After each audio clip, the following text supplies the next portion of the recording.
Your child just landed their first big job here in the San Francisco Bay Area. Congratulations, that is a massive accomplishment for them. And now you, as their awesome parent, you would have helped them buy their first home here in the Bay Area. But before you cut a check or before you co-sign, there are some things that you absolutely must know. The Bay Area housing market is not your average market, and making the wrong move can cost you both emotionally and financially. And in this video, I'm gonna unpack the Bay Area housing market and allow you to understand it just a little bit better. Plus, I'm also gonna be going over some of the ways that you can help your kid financially in buying their home. It's not just about giving them a down payment or not just co-signing. There's all sorts of different strategies that you can deploy in order to help them buy their first house. And then finally, I'm gonna be going over some of the most common mistakes that people in your exact situation have made in the past. Believe it or not, from this YouTube channel alone, I've helped dozens of parents in the exact same situation that you're in. So I've worked with a ton of parents in this exact scenario, and I'm gonna help you avoid some of the mistakes that they have made coming up next. For those of you who are new to the channel, my name is Danny Gould. I'm a local realtor here in the San Francisco Bay Area, as well as a hotel investor. And over the last decade, I've helped over 250 families secure their dream house here in the Bay. With over $250 million in residential sales under my belt, I have the tools, the knowledge, and the expertise to help guide you through this incredibly unique market. And actually, one of the most common buying scenarios that I see come off of this particular YouTube channel is the exact same one that you're in right now, which is a parent who is out of the area. Maybe you're actually in the area as well, but vast majority of the parents are out of area. Their child is buying their first home here in the Bay Area, and they want to help them buy their first home. They want to help in some way financially, right? And so there's many different ways that you can structure the purchase to help them kind of get that leg up and into their first home. And we're going to be going over some of that later on in this video. But I really want to start out by helping you understand the Bay Area housing market, because this is unlike any other market in the country. And especially if you're from out of the area, you probably have no idea what it really takes to succeed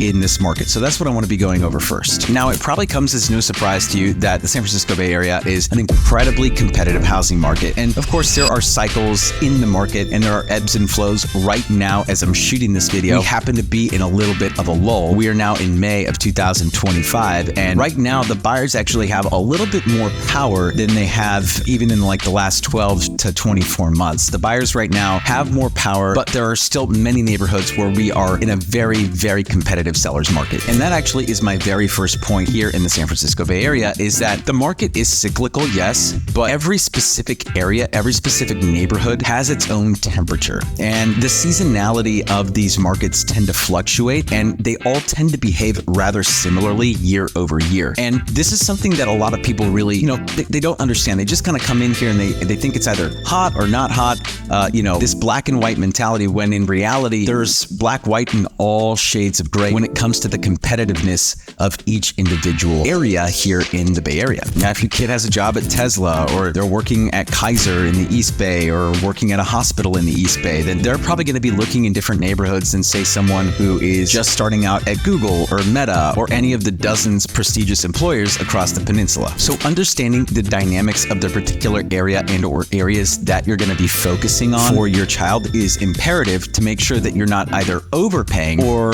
being set up for failure by underbidding on multiple properties. And that really comes down to part art, part science. The artistry being understanding what's going on in real time, but having that like intuition or that feel. And that's really what you get by partnering with someone like myself, is we're on the front lines every single day, kind of like getting that real-time feedback. But then there's the science, and the science is the data, right? And that's something that I've really focused on. If you've watched any of my videos here, Silicon Valley Snapshot, it's a monthly update where we go over the market dynamics across the Bay Area, from San Mateo County to Santa Clara County, Alameda, Contra Costa County, go over all those counties to really show you what's happening in real time with the data. But again, those are macro data points. The micro data points are the individual cities, the individual zip codes and neighborhoods. All these different neighborhoods, all these different cities, all these different zip codes behave somewhat independently of one another, believe it or not. And it really does take that micro analysis to make sure that you're set up for success here in the areas that you're looking in specifically. Now, one of the biggest misconceptions that I see parents coming in with is this idea that, oh, well, every home here in the Bay Area is $1 million. And while Well, the median sales price across the Bay Area predominantly is over $1 million, depending on the city that you're in, but almost every city now is over $1 million. There are still plenty of great homes, starter homes for first-time home buyers, well under $1 million. And it just depends on what you're looking for, right? Obviously, single-family homes are going to be a lot more expensive than, say, a condo. So, if your kid is just starting out and they have a smaller budget, then, a 1 to 2 bedroom condo is a phenomenal option. And there are plenty of condos like that are well under $1 million here in the Bay Area. Now, one thing that I should mention here is commute absolutely needs to be a factor in the decision-making when buying a home here in the Bay Area. I think that everyone severely misunderestimates the commute factor here in the Bay, and especially now that employers are calling their workforce back into the workplace for either, multiple days per week or all 5 days a week, that hybrid style, maybe 2-3 days at the house and then the rest you're working at the office, or some of the employers are just saying no more at-home work, no hybrid work, you're coming back into the office 5 days a week. I can tell you now that it's 2025, we are right back to the same levels of traffic that we had pre-COVID. And even a year and a half ago, we weren't seeing the same traffic levels that we are seeing right now in 2025. So the traffic has come back. It is fully back. And so you need to make sure that you understand what those commutes are going to look like and narrow your search to the areas that are within a commutable range of your kid's workplace. All right, so that's just some base level knowledge here about understanding the Bay Area. And by the way, there are so many more things that I could share with you. I mean, I'm just giving you the tip of the iceberg here. And if you're interested in learning more about how we could partner together, how we could work together, and really put together a detailed strategy for you and for your child's unique situation, you can text the word consult to the number down below. That's consult to the number down below. I'll be reaching out to you personally to set up a time for us to get together and go over you and your child's situation and put that winning strategy together. All right, so now let's dive into how you can actually structure the purchase and help your child financially, because a lot of parents think, hey, I'm just going to maybe help with the down payment, or maybe I can co-sign on the purchase agreement. Well, there's so many different ways to go about structuring this. And so I want to cover the 3 main ways that I've seen most parents do this and some of the pros, some of the cons of structuring it in that way. The first scenario, and actually the most common scenario that I see, is parents giving gift funds to their child for the down payment. Now, a lot of parents think, well, if my child is just starting out, maybe this is their first job or their first big job, and so they don't have the income history to qualify for a loan. Well, you'd be surprised. There are a lot of lenders out there who will lend based on an offer letter. They don't even need to see pay stubs. They just need to see an offer letter. Now, obviously, I'm not a lender, so you'd need to talk to someone, a professional, to make sure that that's the case. But I've worked with many lenders in the past who have been able to provide a pre-approval letter just based on an offer letter, and the offer letter obviously shows, what the income levels are going to look like. They're going to use that income to qualify the borrower. So assuming that your child can qualify for the loan themselves, then a lot of times the biggest hurdle to overcome is the down payment. Right? And this is something that I think a lot of people really look at, right? They look at, $1 million, I need $200,000. Well, you actually don't need $200,000. There are many loan products out there, especially in the conventional range, right? So under 1.1, 1.2 in this market, right? So 1.1 to 1.2 loan amount, okay? So the loan amount needs to be under 1.1 and 1.2. And a lot of times a borrower will be able to purchase with as little as 3.5% down. But most commonly I see 5 to 10%. Sometimes 15 to 20. But as a parent, if you gift them, say, on $1 million, $50,000, that actually might be enough for them to buy the house outright without needing any additional down payment funds. Now, the reason gift funds are probably the most common is it's very low risk for the parent, right? Like, you're not co-signing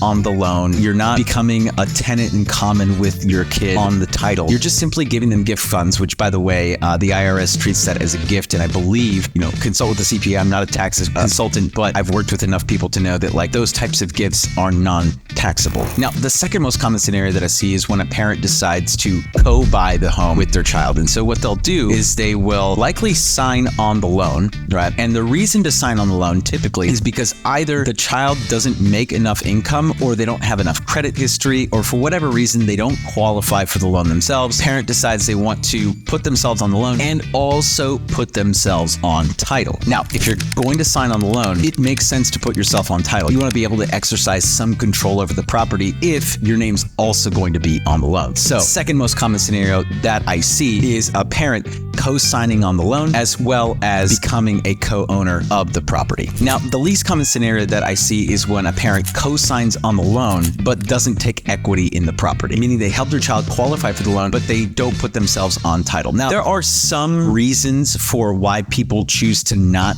do this, but it is advisable that if you are co-signing on the loan, that you would want to also be on title. There are some people, though, that choose for whatever reason to not do that. And that's why it's very uncommon for me to see that. Typically, we're seeing either gift funds, right, or co-signing on the loan and also becoming a co-owner on the property. Now, one caveat, one warning flag here before I move on. When you are giving gift funds to your child, one of the common mistakes that I see is, hey, Sally, I'm gonna gift you some money right now so that you can go out and buy the house, and you wire the money to Sally. That's a no-no. The majority of lenders are going to recommend that you wire the funds directly into escrow before closing. So don't wire the money to Sally directly, wire the money to escrow. The reasons for that are they're gonna start digging into the wire, they're gonna start digging into you, they wanna know where those funds came from. The lenders pay a lot less attention when you wire the money directly in escrow versus the money coming into their account and then those funds get wired in escrow. Trust me, I've been there before, don't do it. All right, so now I wanna briefly go over some of the biggest mistakes that I've seen parents in your exact same situation make when helping their child buy their very first home here in the Bay Area. And the most common mistake that I see is parents encouraging their child to buy homes that they don't really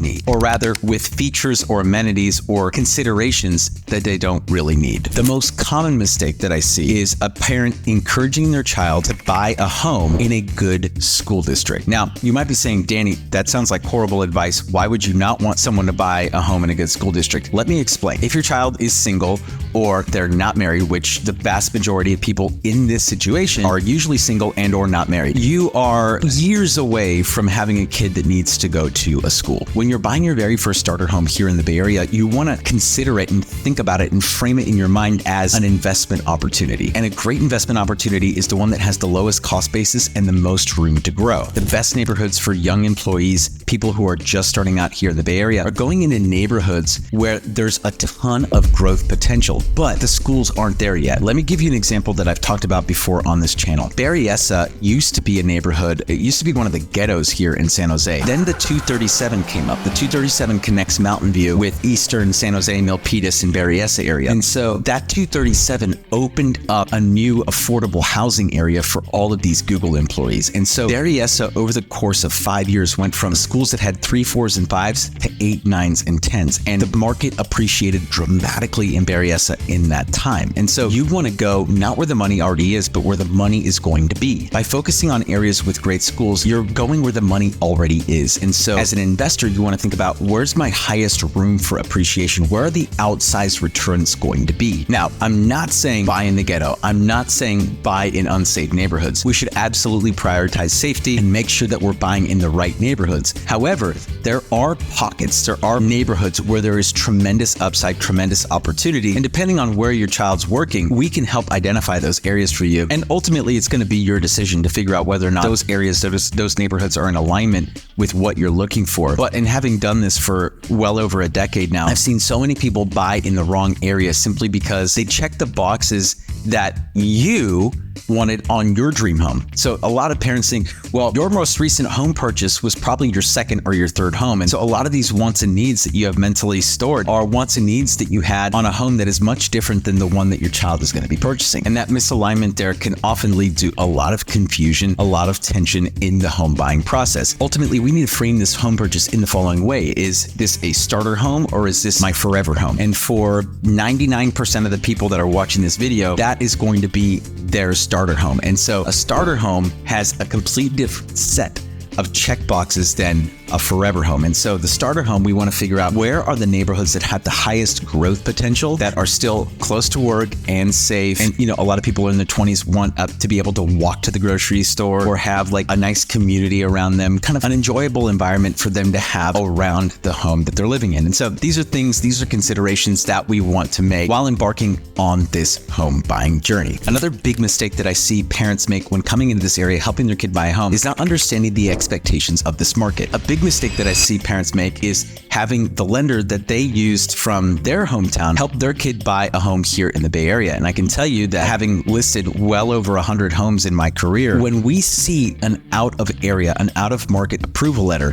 that is a massive red flag. Most lenders don't understand the realities of this market. If you can't close in 21 days, your offer is going to be laughed out of the room. Lenders in other parts of the country are used to closing in 30, 45, sometimes even 60 days. Not only that, but their timelines on contingencies are completely different than the timelines that are expected here in the Bay. Not being in alignment with the realities of the market is going to set you up for failure. And so that is a big mistake that I see a lot of people make in your situation. So make sure you partner with local experts that are going to help guide you in the proper way. All right, so before we end this video, I would be remiss if I didn't point out 3 unique advantages that someone like yourself would get in partnering with me and my team. The first is exclusive to off-market opportunities. I've talked about this before in other videos, but one of the things that we really specialize in is in helping our clients find, identify, and close on off-market opportunities. These are homes that are not listed on Zillow, they're not listed on Redfin, they're not online. About 15% of all the homes here, 15% of all the homes here in the Bay Area sell off-market. And that is one of the things that my team and I specialize in, is in helping you find off-market opportunities. So if that's something that's interesting to you, we should absolutely connect. One of the other advantages that you would get in partnering with me is in having someone that understands how to negotiate regardless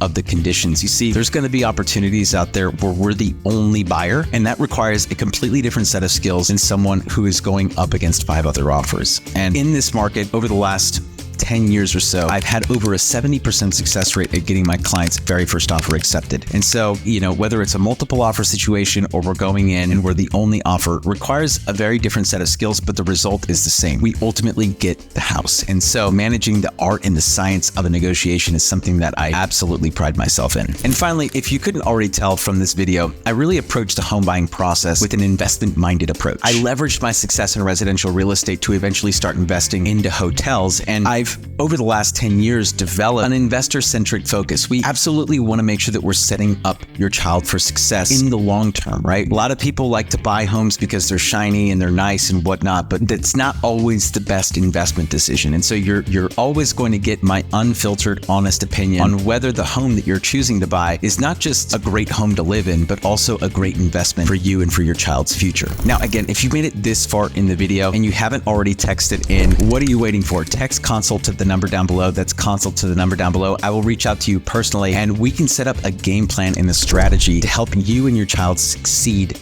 in this market. This is Danny Gould, everyone. I'm selling Silicon Valley, and I will catch all of you in the next video.